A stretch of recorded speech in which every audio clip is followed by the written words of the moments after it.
사무엘하 1장 23절에서 27절까지입니다.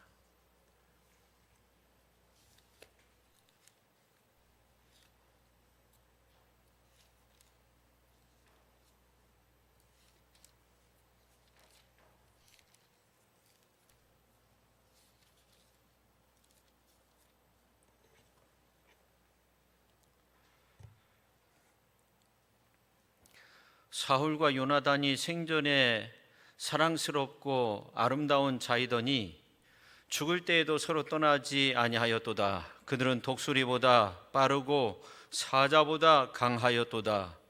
이스라엘 딸들아, 사울을 슬퍼하여 울지어다. 그가 붉은 옷으로 너희에게 화려하게 입혔고 금노리개를 너희 옷에 채웠도다.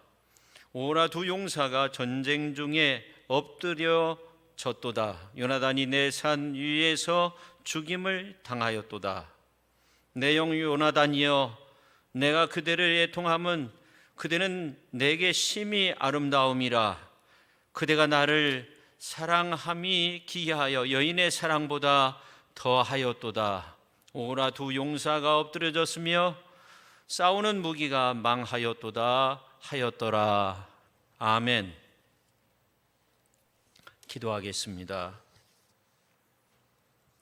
부족하고 연약한 저희들을 부르셔서 예배의 자리에 함께 할 수 있게 해주시니 감사드립니다. 하나님 아버지, 부족하고 연약한 모습이지만 우리의 예배를 기뻐받아 흠양하여 주시고 이 시간 말씀을 통해서 함께 은혜 받는 은혜의 시간, 축복의 시간으로 우리 하나님 역사하여 주옵소서. 변하여 새 사람들은 놀라운 은혜가 함께하여 주옵소서. 예수님의 거룩하신 이름으로 기도 올리옵나이다. 아멘. 올해 1월 11일 중국 우한에서 알 수 없는 질병으로 첫 번째 사망자가 발생하게 됩니다. 2달 만에 3월 11일에 WHO에서 팬데믹을 선포하게 되죠. 그리고 2달 만에 5월 11일에 전 세계 400만 명의 확진자가 발생하게 되고 사망자가 30만 명에 이르게 됩니다. 그리고 3개월이 지난 후 8월 11일에 전 세계 2천만 명의 확진자가 발생하고 사망자가 80만 명 육박하게 됩니다. 이런 팬데믹 상황은 기원 후에 여러 번에 걸쳐서 있었습니다. 사망자도 지금보다 훨씬 더 많았습니다. 어찌 보면 비교할 수 없을 정도로 많은 사람들이 죽었습니다. 그런데도 지금의 상황이 가장 거대한 팬데믹 상황을 맞이하고 있는데 그 이유 중에 하나는 그때의 상황과는 좀 다르다는 거죠. 다른 양상을 띠고 있기 때문에 그렇습니다. 정확하진 않아도 전 세계 사람들이 가끔 한 번씩은 전 세계적으로 확진자가 몇 명이나 나왔는가 이러한 것들을 알 수 있게 되었어요. 전에는 우리 동네에서 아니면 옆 동네에서 몇 명이 죽었느냐 이것이 중요했는데 지금은 전 세계적으로 그 상황을 알 수 있게 되었습니다. 그리고 지금은 의술이 발달해가지고 못 고치는 병이 없어요. 병에 대한 어떤 분석을 다 하죠. 핵구조 이러한 것들을. 근데 아직까지도 정확한 백신이 개발되지 못하고 있고 이런 가운데 전과는 다른 양상을 보이고 있습니다. 이런 상황 속에서 세상은 정말 빠르게 변하고 있습니다. 요즘 몇십 년 동안 그 변화된 모습들이 그 전에 100년 동안 변화와 맞먹는다는 그런 말을 하게 되잖아요. 근데 코로나 이후의 세상은 더 빠르게 변하고 있습니다. 그야말로 4차 혁명 시대가 시작되었습니다. 성도 여러분, 오늘 우리 현대인들이 자주 사용하는 용어 가운데 패러다임이라는 그런 말이 있죠. 많이 듣던 말인데 생소한 분이 있을 것 같아서 설명해 드리면 사람들의 사고나 인식을 근본적으로 규정하는 틀, 체계이라는 것들을 말합니다. 그래서 인간의 삶의 전부가 사실은 이 패러다임 속에 들어가는 거죠. 어떤 규정, 틀, 체계 이러한 것들 안에 들어가게 되는 건데, 그러면 이 패러다임 시프트라고 하죠. 컴퓨터 자판에서도 나오는데, 이 패러다임의 전환점, 시프트, 전환점, 그 시작이 어딜까 이렇게 살펴보면 과학적으로 15세기 코페르니쿠스가 지동설을 주장하게 되죠. 그전에는 이제 지구를 중심으로 세상이 돈다, 전체가 돈다 했는데 지구가 돈다는 거예요. 패러다임의 이제 전환점이 시작이 되었고요. 성경에서의 전환, 패러다임 시프트는 사도 바울이 유대교적 여호와 중심의 신앙을 예수님 중심, 그리스도 중심의 신앙으로 바꾸면서 이 기독교 신앙 운동이 유대교의 틀을 넘어서서 전 세계적으로 새로운 종교의 틀을 가지게 됩니다. 그런데 오늘 이제 사무엘하 1장에 있는 말씀을 보면 성경의 전환점을 이루죠. 사무엘상에서 사무엘하로 바뀌어지죠. 근데 더욱더 중요한 것은 사람이 바뀐다는 거예요. 사울에서 다윗으로 바뀌는 거예요. 근데 역대상에도 보면 이 사울에서 다윗으로 바뀌는 그런 모습이 나오는데 역대상 10장에 나와요. 그 역대상 그 중간 정도 10장에 나와요. 근데 이 사울은 육의 중심의 사람이었죠. 인간 중심, 세상 중심, 권력 중심, 자기 중심의 사람이 사울이었습니다. 다윗은 달랐어요. 다윗은 하나님을 나의 목자라고 그렇게 고백하면서 살았던 영의 사람이었어요. 하나님 중심, 말씀 중심, 성전 중심의 삶을 살았던 대표적인 사람이 다윗입니다. 그래서 이 다윗은 자신이 통치하는 나라가 하나님의 나라가 되기를 원했어요. 하나님의 나라를 세우려고 노력했어요. 그러니까 다윗은 엄청난 믿음의 사람이었죠. 근데 이 패러다임 시프트 그 시작점, 그러니까 오늘 이제 사무엘하 1장에 있는 말씀을 보면 그 시작이 너무나 초라해요. 사울에서 다윗으로 넘어가는 시점인 사무엘하 1장의 초반부에 있는 말씀을 보면 아말렉 청년에 대한 이야기가 나와요. 이 아말렉 청년은 사울 왕이 전장에서 싸우다가 활을 맞아가지고 큰 부상을 입어서 전사하는 자리에 있었던 것 같은데 사울 왕의 명에 따라서 자신이 사울 왕을 처단했다는 거예요. 숨통을 끊게 만들었다는 거예요. 그리고 사울 왕이 쓰던 왕관 그리고 팔의 고리 이러한 것을 벗겨가지고 다윗에게 가져왔어요. 영웅심을 가지고 자신이 사울 왕의 최후의 목숨을 끊었다라고 자랑하듯 그렇게 말할 때 이 다윗은 금식하면서 울면서 애가를 지었어요. 그게 이제 활의 노래입니다. 그러면서 여호와의 기름 부음 받은 자 죽이기를 두려워하지 않았다는 이유로 이 아말렉 청년을 처단하게 돼요. 사실 사울의 마지막 전사의 장면, 그러니까 마지막 죽는 이러한 장면이 역대상 10장에도 나오는데 오늘 이제 역대하 1장에 있는 내용 그렇게 이제 보고를 그 아말렉 청년이 하게 되는데 그 모습과는 전혀 달라요. 확연하게 달라요. 근데 이제 오늘 그런 이야기 이후에 후반부에 있는 말씀이 나오는데 이 다윗은 자기를 죽이려고 10년 이상 쫓아다녔던 사울의 죽음을 애통하는 비탄의 노래를 기록하고 있어요. 조가를 지어서 부른 거죠. 그리고 그 내용을 유다 족속들에게 가르쳐라 그렇게 명령을 했어요. 사실 다윗은 사울 왕이 죽었으니까 아주 그냥 성대하게 장례식을 치르고 그러면서 자연스럽게 자신의 입지를 굳힐 수 있었겠죠. 근데 그렇게 하지 않았어요. 오늘 이제 11절에 있는 말씀을 보면 자기 옷을 잡아 찢으매 저녁까지 울면서 슬퍼했어요. 금식했어요. 그리고 17절에 보면 슬픈 노래를 가지고 애곡했어요. 그 노래를 지었는데 활의 노래라. 그리고 그것을 유다 족속들에게 가르쳐라 하였어요. 그 나중에 어떻게 됐냐면 야살의 책에 기록되었다고 오늘 이제 18절 말씀을 보면 알 수 있어요. 야살의 책 하면 여호수아의 그 이야기, 달과 해를 멈추게 했던 그 이야기가 기록된 책이에요. 아주 위대한 위인들의 이야기가 기록된 책에 활의 노래를 수록했다는 거예요. 그러니까 이 다윗은 이 활의 노래를 자신의 어떤 정치적 입지를 세워가는데 중요한 노래로 여겼고, 그리고 여기는 다윗의 그 중심의 마음이 있어요. 그리고 더 나아가서 다윗이 세우고자 했던 하나님 나라의 근본 이념, 그 속에 담겨져 있어요. 그러면 왜 활의 노래라고 했을까? 좀 궁금하죠?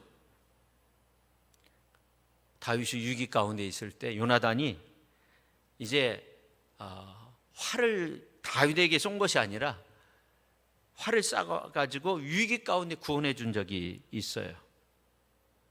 그래서 이제 종한테 화살이 앞에 있으니까 그것을 찾아오도록 하면서 빨리 앞으로 나아가라. 그래가지고 이 다윗이 위기 가운데 탈출하죠. 그리고 이제 사울이 죽게 된 것이 활에 맞아서 죽었다는 거예요. 그리고 사울과 요나단이 속한 지파는 활을 잘 쏘는 사람들이 많았다는 거예요. 그리고 이제 오늘 활의 노래 가운데 보면 요나단의 활이라는 말이 나와서 활이라고 그렇게 지어 불렀다는 거예요. 활 그렇게만 나와요. 사실은 활의 노래까지는 안 나와요. 원문으로 보면. 그러면 이제 도대체 이 활의 노래에 어떤 내용들을 담았는가? 그 중에서 이제 중요한 부분을 살펴보면, 첫째, 이 활의 노래는 기름 부음을 중점에 두고 있다는 거예요. 우리가 사울의 죽음을 사무엘상 맨 끝장과 사무엘하 1장에 있는 말씀을 통해서 살펴볼 수 있는데, 우리가 깨닫는 것들이 많아요. 사울은 한마디로 막 좀 대단하게 살고 대단하게 죽으려고 했던 것 같아요. 근데 인간적인 마음이죠. 그의 인생은 그렇게 살지 못했어요. 40년 동안 왕노릇 했는데 블레셋이 강해져 가지고 이스라엘의 평화를 다 빼앗겼어요. 그뿐만 아니라 이제 사울은 하나님의 말씀을 자주 어겼어요. 중요할 때 어겼어요. 그리고 또 한 가지, 다윗을 죽이려고 10년 동안 쫓아다녔어요. 군대 모집해 가지고. 그리고 이제 31장에 있는 말씀, 사무엘상 31장에 있는 말씀을 보면 자신보다 자식들이 먼저 죽어요. 그리고 자신도 이제 죽게 되는데, 전장에서 죽게 되는데, 그 죽는 장면에 보면 부상을 입어가지고 이제 죽게 됐는데 스스로 그 칼에, 자기의 칼에 엎드려져 가지고 자살을 한 것으로 나와요. 안 될 일이죠. 오늘 이제 말씀의 내용과는 좀 다르죠. 1장의 내용과는 좀 다르죠. 죽고 나서도 그 시신이 이방 지역 성벽, 벳산 성벽에 못 박혀 있었어요. 시신이. 장례도 치를 수 없는데 베냐민 지파 사람인데 베냐민 지파 사람들이 와서 장례를 치른 것이 아니라 길르앗 야베스 사람들이 장사를 치렀어요. 사울의 인생 자체가 비참한 거죠. 그럼 왜 이렇게 비참했을까? 하나님의 말씀을 어긴 것도 있는데, 우리가 그 이유를 또 살펴보면 이 다윗을 죽일 수 있는 상황을 만들기 위해서 계속적으로 10년 동안 쫓아다니는데 오히려 다윗이 사울을 죽일 수 있는 결정적인 상황이 두 번에 있어요. 사울이 용변을 볼 때 다윗이 몰래 가서 옷자락만 베고도 마음이 찔렸어요. 그리고 또 한 번은 사울이 다윗을 쫓아가다가 진중에서 깊이 잠들게 돼요. 그래서 다윗과 아비새가 진중에 숨어 들어가서 사울이 자고 있는 곳에 가가지고 사울을 단칼에 죽일 수 있는 상황이 됐지만 죽이지 않고 사울의 창과 물병만 가져가요. 그때 사울이 다윗에게 이런 말을 해요. 사무엘상 26장 21절에 있는 말씀을 보면 내가 범죄하였도다. 내 아들 다윗아 돌아오라. 내가 오늘 내 생명을 귀하게 여겼은즉 내가 다시는 너를 해하려 하지 아니하리라. 내가 어리석은 일을 하였으니 대단히 잘못되었도다. 내가 죄를 지었고 내가 정말 잘못했다 하는 거예요. 그러니까 이 사울은 자신이 잘못됐다는 것을 알았어요. 그러면 그 자리에서 일어나야 되죠. 새로운 삶을 살아야 되죠. 정말 복된 길을 향해서 나가야 되죠. 근데 그냥 잘못된 길로 계속 가요. 결국 모든 것이 망쳤어요. 여러분, 우리는 어떻습니까? 우리는 죄에 빠져 있을 때 어떻습니까? 우리 자신을 보면 이 삶의 모습이 잘못되었다는 거 모르고 그 길을 갑니까? 알면서도 그 길을 갑니까? 알면서 가는 경우가 참 많아요. 근데 알고서 죄를 짓는 경우가 더 무서운 거죠. 만약 우리가 알고 죄를 지으면 어떻게 돼요? 안 되죠. 일어서야 되는 거죠. 우리 주님이 말씀하셨어요. 요한복음 8장 21절에 있는 말씀을 보면 다시 이르시되 내가 가리니 너희가 나를 찾다가 너희 죄 가운데서 죽겠고 내가 가는 곳에는 너희가 오지 못하리라. 우리가 죄 가운데 살면 그냥 그 길 가다가 어떻게 돼요? 죄 가운데서 죽어버린다는 거예요. 내가 가는, 주님이 가는 그 길을 가지 못한다는 거예요. 우리는 죄 많은 세상 가운데서 살 때 그래서 우리는 예수 그리스도의 그 십자가의 은혜를 바라보고 의지하면서 살아야 돼요. 주님이 십자가상에서 물과 피를 다 흘리시 끝까지 참으셨어요. 그 인내를 배워야 돼요. 죄 가운데서 나와서 하나님 앞에 영광 올려드리는 삶을 살기 위해서 우리는 인내해야 돼요. 그러나 오늘 우리 현대인들의 모습은 어떻습니까? 죄와 함께 하려고 하지 죄에서 대항하려고 하긴 하지만 다 넘어져요. 근데 히브리서 12장 2절 말씀을 보니까 믿음의 주요 또 온전하게 하시는 이인 예수를 바라보자, 그렇게 말씀하고 있어요. 또 4절에 보면 너희가 죄와 싸우되 아직 피 흘리기까지는 대항하지 아니하고. 그러니까 이 말은 뭐냐면 피 흘리기까지, 죄와 싸우는데 피 흘리기까지 싸워야 된다. 이건 내 몸을 해하고 다른 사람을 해하고 맞서 싸워서 피 흘려야 된다, 그런 말이 아니죠. 우리는 죄와 대항해서 정말로 그 주님이 십자가상에서 피 흘리면서 우리의 죄를 사하시기 위해서 그 고난을 참으신 그 인내를 배워서 끝까지 우리는 하나님 앞에 영광 올려드리는 삶을 살아야 된다는 그런 말씀이 되는 겁니다. 그렇지 않으면 무너지는 거예요. 사울처럼 무너져요. 집안이 다 무너지고 백성들도 무너졌잖아요. 이런 죄된 사울의 모습을 보면 이 사울은 활의 노래에 들어갈 자격이 없는 거죠. 그래서 활의 노래는 그냥 장례식의 조사라고만 생각하는 그런 사람들도 있어요.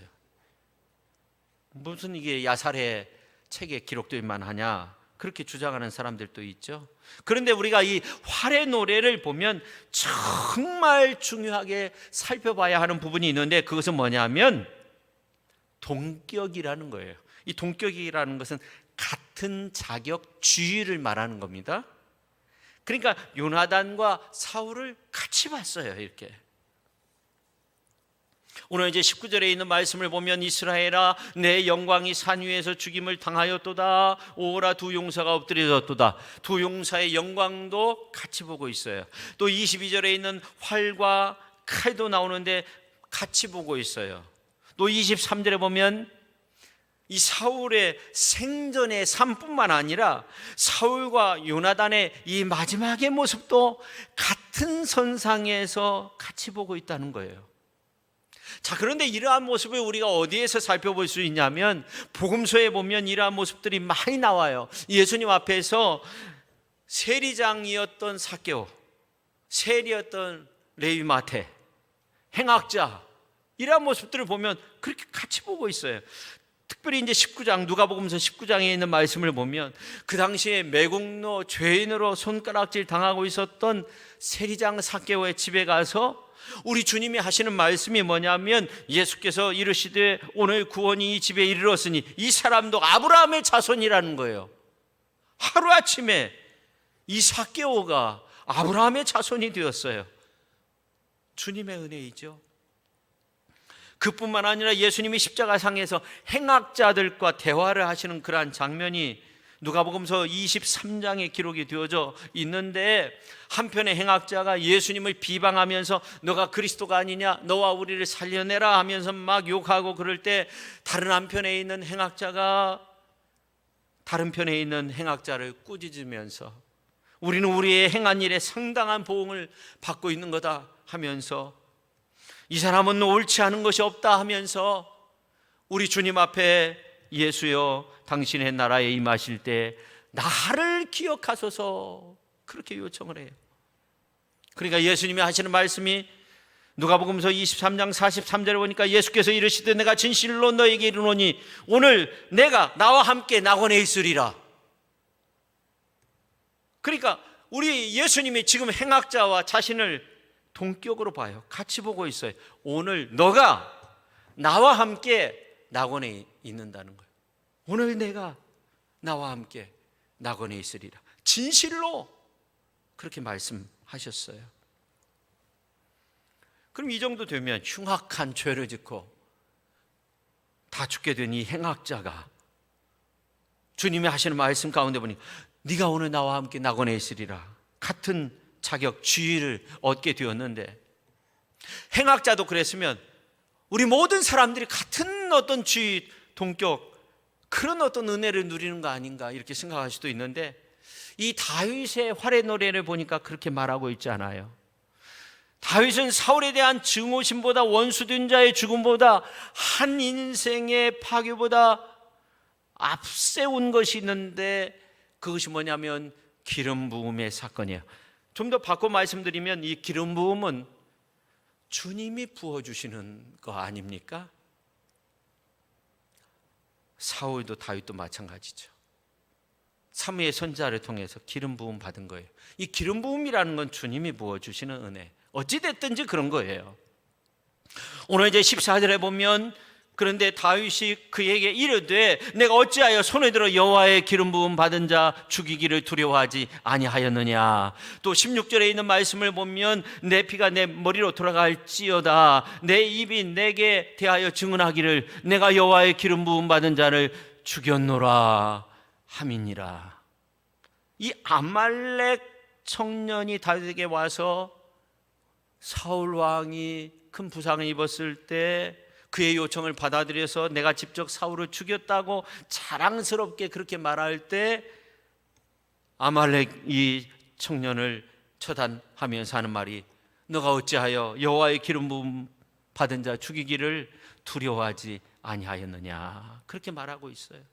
근데 놀랍게도 활의 노래 가운데도 보면 21절 하반절에 보면 사울의 방패가 기름 부음을 받지 아니함 같이 되미로다, 그렇게 말씀하고 있어요. 녹슨 채 내버려졌다 하는 거예요. 그러니까 이 다윗이 그렇게 소중하게 여겼던 것이 기름 부음이에요. 자신이 하나님 앞에서 기름 부음 받았다는 이 사실 정말 소중하게 생각한 거예요. 다윗은 그 사실에 항상 잊지 않았어요. 그 어렸을 때 뭐 기름 부음 받고 바로 왕이 된 것도 아니에요.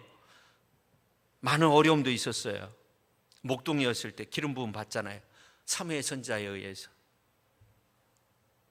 소중하게 생각해. 근데 그것으로 그치지 않았어요. 사울이 다윗에게 어떤 존재예요? 원수된 자죠. 맨날 자신 죽이려고 군사 모집하면서 쫓아다녔어요. 그런데도 소중하게 생각한 거예요. 사울이 다윗을 죽이려고 10년 넘게 쫓아다니다가 마지막 순간에 이 사울이 영매, 신접한 여성, 찾아가서 엉뚱한 짓을 하고 결국 전장에 나가 싸우다가 다 죽게 되죠. 요나단도 죽게 되고 다른 두 아들도 죽게 되고 많은 백성들도 다 죽게 되고, 그래서 이 다윗이 활의 노래를 지어서 부르게 되는데, 이 활의 노래를 보니까 놀랍게도 그런 원수된 자의 모습이 보이지 않아요. 원수된 모습이 보이지 않아요. 그럼 무엇이 보여요? 하나님께서 부어주신 그 은혜, 기름 부음 받은 종이었다, 하나님의 은혜를 받은 사람이었다 하는 거예요. 그렇습니다. 이 하나님의 은혜는 세상의 그 어떤 은혜와도 비교할 수 없어요. 하나님의 사랑은 세상의 그 무엇과도, 원수와도 비교할 수 없어요.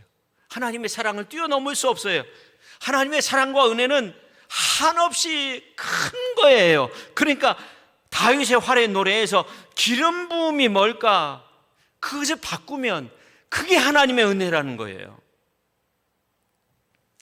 성도 여러분, 하나님의 은혜는 여러분이 당했던 아픔, 슬픔, 고난 비교할 수 없어요. 다윗 보세요. 사울이 다윗을 죽이려고 그 좁은 땅덩어리에서 3,000명 모집해가지고 군사들 데리고 다윗을 뒤쫓을 때, 다윗이 반역자가 되고 도망자가 돼가지고 여기저기 다닐 때 백성들이 그냥 놔뒀겠어요? 밀고 하지 않았겠어요? 정말 다윗은 사울 왕이 살아있는 동안 이제 병사들과 함께 쫓아올 때 한시도 하루도 제대로 잠을 잘 수 없었을 거예요.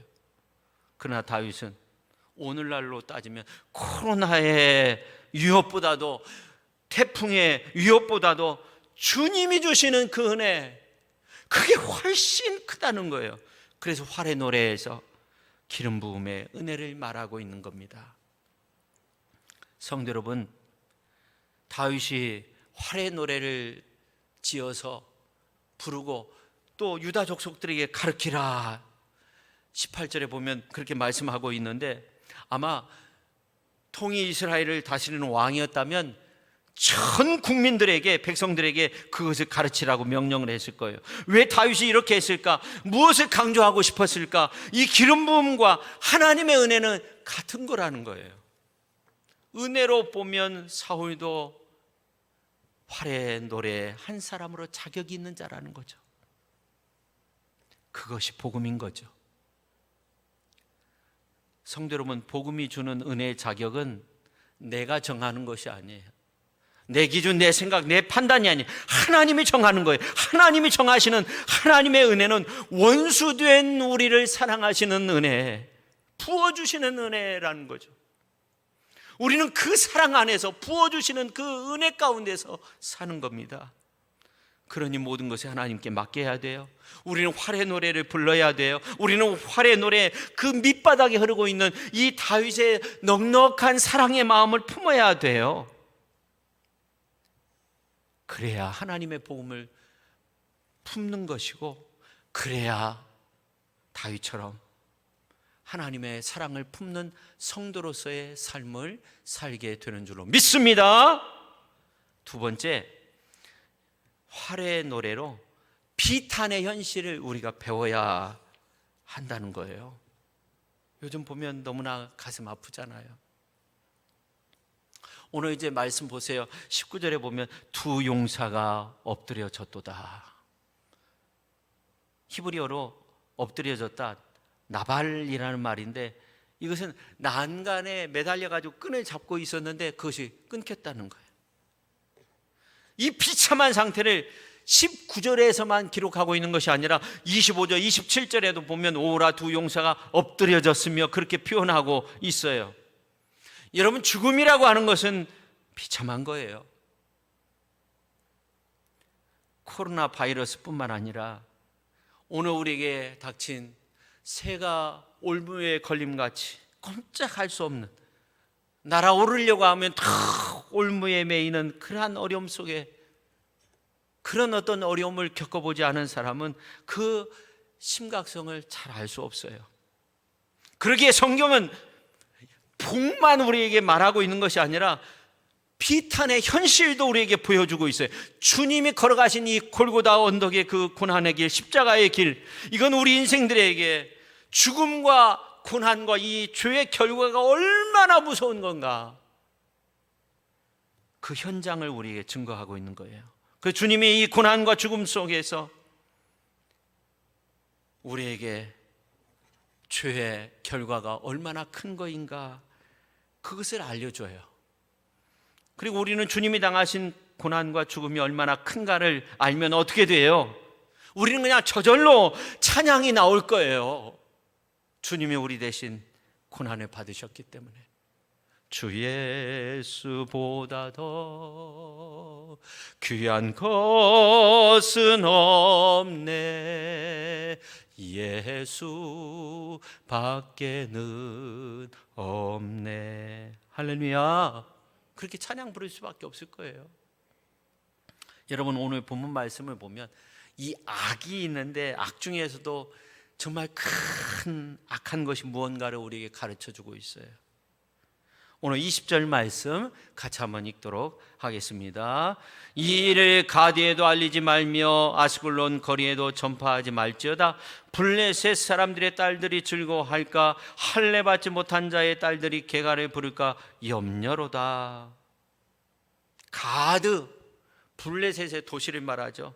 아스글론도 마찬가지예요. 그 거리에서 블레셋 사람들이 기뻐할까, 즐거워할까, 개가를 부를까 염려한다는 거예요.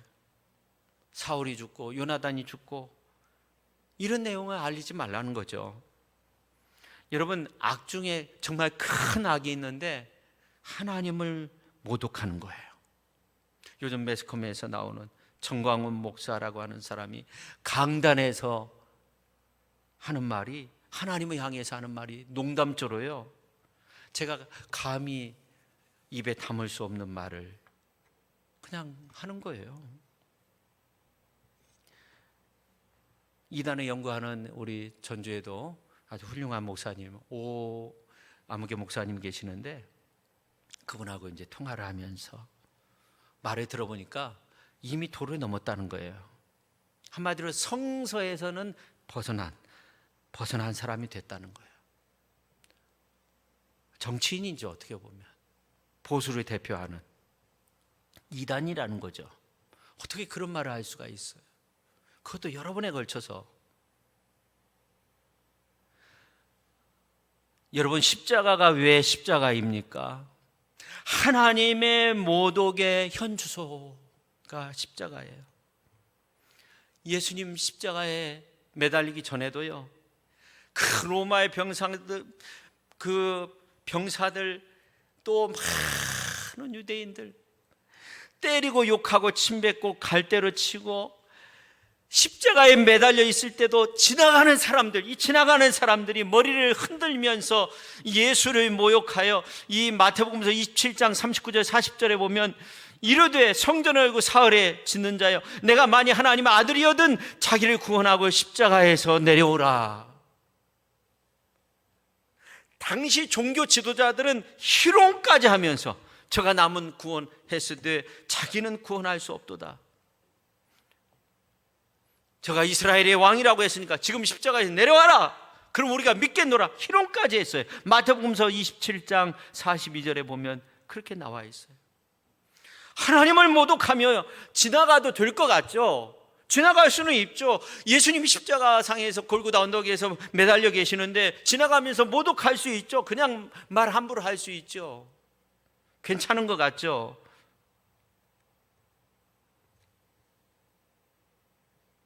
그러나 십자가를 멸시하면 영생이 없는 거 아닙니까? 생명 없는 삶이 되는 거 아닙니까? 예수께서 다니신 십자가 앞에서 모욕하던 자들, 골고다는 지나칠 수 있지만 분명한 것은 하나님의 심판이 있다는 거예요. 하나님의 심판이 있다는 거예요. 성도 여러분, 우리는 이 십자가를 붙들어야 돼요. 세상 사람들이 뭐라고 하든지 당신들이 믿는 예수님은 어디 있냐고, 예수는 어디 있냐고, 그래도 우리는 끝까지 십자가 붙들고 살아야 돼요. 우리가 구원의 십자가 놓치면 안 돼요. 오늘 말씀을 마치려고 해요. 마태복음서 27장 44절에 보니까 이런 말씀이 나와요. 함께 십자가에 못 박힌 강도들도 이와 같이 욕하더라. 누가복음서 23장에 있는 말씀을 보면 예수님께서 십자가에 달려 계실 때 한편의 강도와 이제 대화하는 가운데 너가 오늘 나와 함께 낙원에 있을 거다, 그런 말씀하셨어요. 근데 마태복음서 27장 44절에 보니까 함께 십자가에 못 박힌 강도들도 복수로 나와요. 예수님과 함께 십자가에 못 박힌 강도 두 사람밖에 없어요. 누가복음서에 행악자로 나오고 마태복음서에는 강도로 나오는데 두 사람밖에 없어요. 강도들 복수로 나와요. 두 사람이 같이 욕했다는 거예요. 맨 처음에는 같이 욕한 거예요, 예수님 향해서.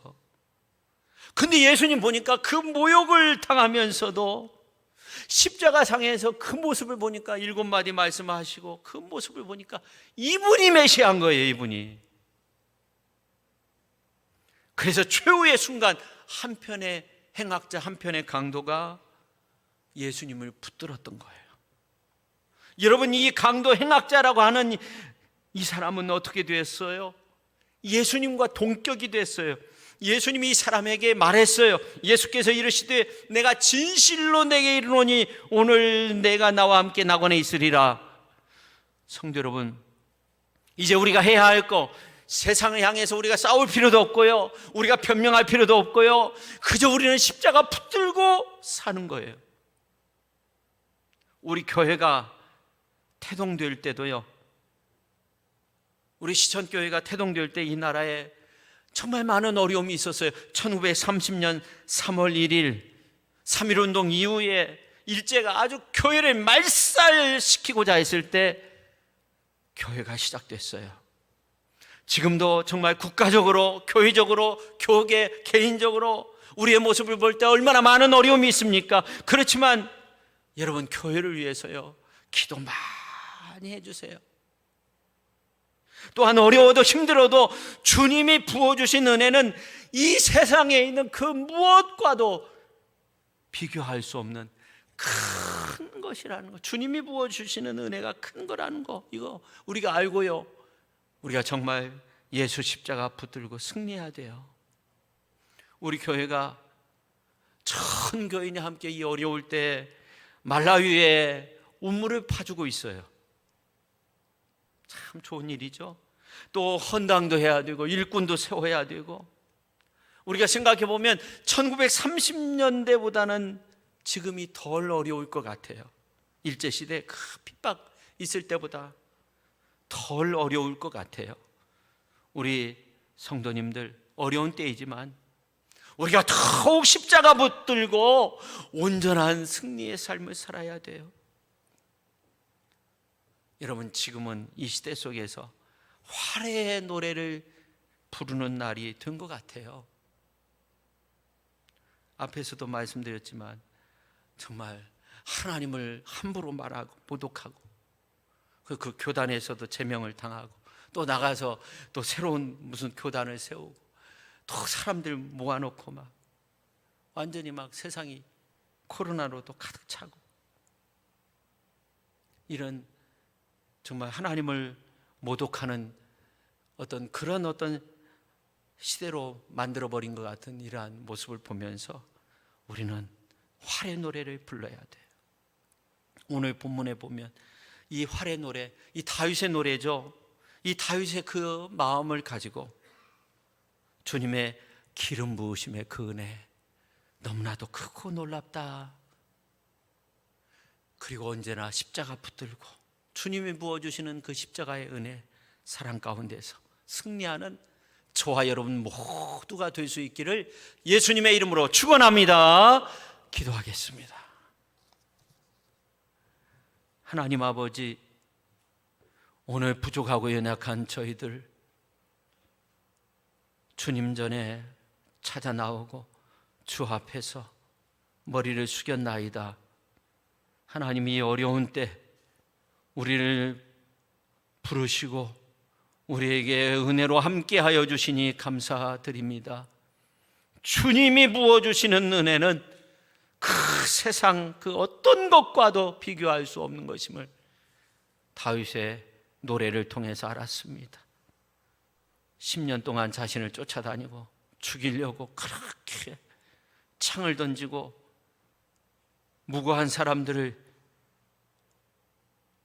자신을 도왔다는 이유로 다 살해시킨 사울이지만 그러나 활애의 노래를 지어서 불렀습니다.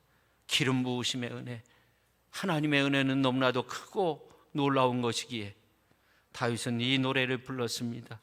오늘 이 시대 속에서 정말 많은 어려움이 있고 크리스찬을 향해서, 교회를 향해서 지탄의 그러한 보도나 말들을 많이 듣지만 우리가 그들을 끌어안고 또 우리가 그리스도의 빛을 바라면서 아름답게 믿음의 길을 걷는 결단코 십자가의 은혜를 놓지 않고 십자가의 은혜와 사랑 가운데 거하는 우리 모두가 될 수 있도록 성령 하나님 도우시고 함께하여 주옵소서. 예수님의 거룩하신 이름으로 기도 올리옵나이다. 아멘.